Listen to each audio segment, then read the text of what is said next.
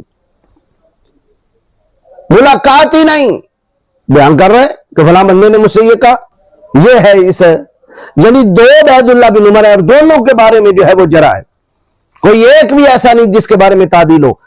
محمد بن بشر قابل اعتبار نہیں، عبید اللہ بن عمر قابل اعتبار نہیں، اور متن گڑبڑ. ایسی حدیث کے اوپر جو ہے وہ مذہب کی بنیاد رکھی جاتی ہے.